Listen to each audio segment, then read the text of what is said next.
Okay, so eto, healthy reading 074 for Friday na po ito. March 14, general reading. Sa gustong magpabook ng full private reading today at magpa-ritual today, message lang po kayo. At gawin na po natin, di ba? Kasi meron pang available na time. So, message lang po kayo at maset natin.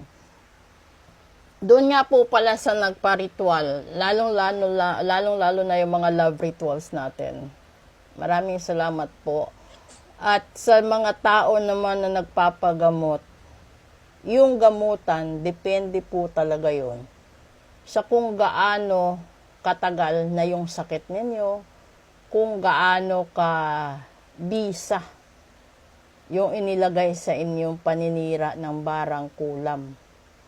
At magkaiba po ang gayuma sa kulam. Magkaiba din yung sumpa sa kulam at saka yung sumpa sa barang. Magkaiba po yun So, kailangan, kung gusto nyo pong malaman kung ano talaga yung meron sa inyo, pwede din idaan ninyo yun sa reading, pwede din ipadaan yun sa gamutan. Okay? Kuha tayo dito isa. Hay! Talagang yung problema nyo ngayon, lovers. Grabe naman ito. You have to be open talaga dito sa mga relasyon. May mga choices na mali. Merong iba, kulang sa harmony siguro yung takbo ng affection nila. Yung iba naman, talagang relasyon, yung problema nila. Alam nyo, ito yung kasi yung segment is healthy reading. Ibig sabihin, yung ibang tao nagkakasakit dahil sa problema nila sa pag-ibig. Problema nila sa mahal nila sa buhay, sa kasama nila, kalibin nila, boyfriend, girlfriend nila, asawa nila. Yun. Alam nyo ba na mas mainam pang magkaroon ng sakit sa ngipin kumpara sa magkaroon ng sakit sa puso dahil sa mga relasyon. Ito yung buhay na pinakamahirap lutasin. Bibigyan ko kayo ng example. May isang client na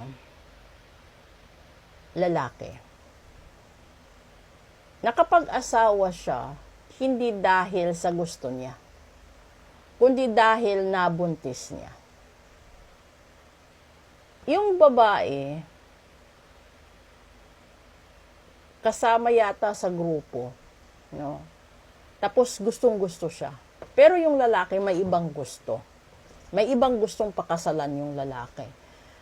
Yung babae na nabuntis niya, hindi yun ang babaeng gusto niyang pakasalan. Pero yung babae na yon, kahit saan siya nakikipag-inuman or saan siya pumupunta, yung babae sumusunod. Hanggang sa isang araw dumating yung punto na nagtaka na yung magulang ng lalaki, yung babaeng yun hindi na umuwi sa bahay ng magulang niya, kundi doon na siya nakikitira sa bahay ng lalaki.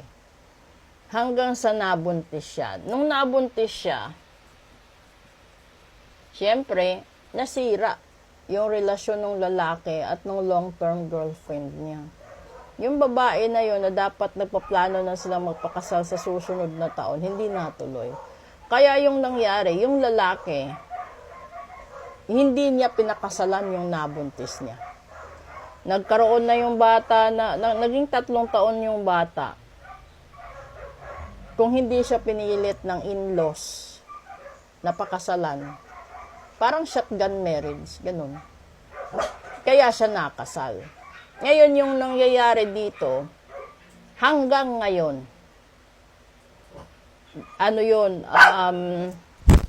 hanggang ngayon, parte yon ng sumbatan nila kapag nag-aaway sila. Parte yon ng sumbatan. At yung mangyayari, kaya sinasabi dito the lovers, kasi yung babae din na hindi niya natuloy pakasalan, hindi rin maganda ang takbo ng buhay. Alam nyo yung ganun na sitwasyon? Kasi, kapag ikaw, nagmahal ka ng wagas, at inagaw, ikaw or inangagaw ka, ano, at hindi yun wagas na pag-ibig, kundi last lang, hindi talaga magtatagal yun. Kahit sabihin natin na by laws, ikinasal ka, siya yung legal. Pero sa mata ng Diyos, hindi siya yung legal. Kaya nga, di ba, sinasabi natin lagi, may Diyos ang mundo. May Diyos ang mundo. Pero yung iba kasi, ginagamit lang nila yung simbahan ng Diyos para makapanglamang sa kapwa, para maka-apply ng pressure sa kapwa. Hindi ko sinisiraan lahat ha, pero ito yung nagiging pangyayari dito. Na nagiging unfair doon sa totoong mahal mo at sa nagmamahal. Dahil kung Diyos talaga yung pagbabasihan, yung katawan ng tao gawa ng Diyos. Inilabas lang tayo sa mundo sa pamamagitan ng mga nanay natin, but the miracle is coming from God. So sana, dumating yung punto, dumating yung panahon na maibsan, no? Yung karahasan at saka yung pagiging abuso sa sitwasyon na gagamitin mo yung legality of marriage, yung gagamitin mo yung legality of marriage na panlaban sa taong tunay na mahal ng isa. Dahil it would be unfair sa mata ng Diyos na itatali mo yung isang tao sa buhay mo dahil lang sa napilitan siyang pakasalan ka.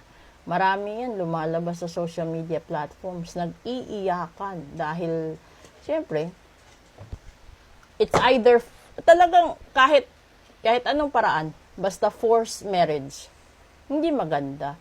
Wala kang aasahan dyan. Basta forced marriage, wala.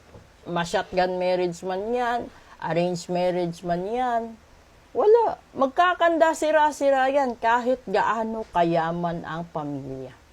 Walang saysay. Kahit magkaanak yan ng marami, wala ring saysay. Walang, para siyang candy na walang tamis. Alam mo yon? Ito yon. So, nagkakaroon ng problema, hindi dahil sa pera, kundi dahil sa maling choice mo, sa maling relasyon nyo, at walang harmony sa loob ng binuo mong pamilya.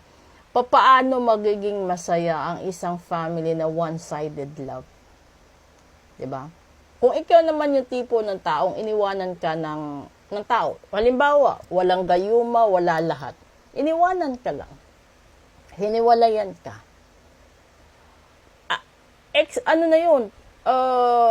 Routine na yun na syempre sa umpisa walang masayang walang matutuwa na hiniwalayan ka. Pero you have the healing process, you have the healing time, and you have the move on phase of life na ayan, kayanin mo. Yun nga lang kasi yung iba kaya siya nawala sa'yo dahil ginayuman ng iba. Kaya siya nawala sa'yo dahil nagkaroon ng love potion, obsession spell, love spell, diba? At marami ang confused. Magkaiba po ang love ritual sa love spell. Magkaiba din po yung love ritual sa gayuma mismo. Kasi may mga limitations po yun. May mga boundaries. Unlike po sa love ritual, na wala siyang boundary. Maliban na lang kung yung kalaban mo is meron din sariling protection para hindi rin siya maagaw or makuha. Kasi para kang para kang kumukuha ng, alam mo, yung para kang kumukuha, nangangalap ka ng, oyster. Diba? Kailangan, hindi mo mapupulot basta-basta yung oyster kasi nakadikit. At maliban dun, marami sila. So, yung nakapaligid. Kaya tanggalin mo dapat lahat para makuha mo yung gusto mo. Ganon yun sa buhay. Lahat ng obstacles, labanan mo. para makuha mo gusto mo. Proceed tayo sa daily episode.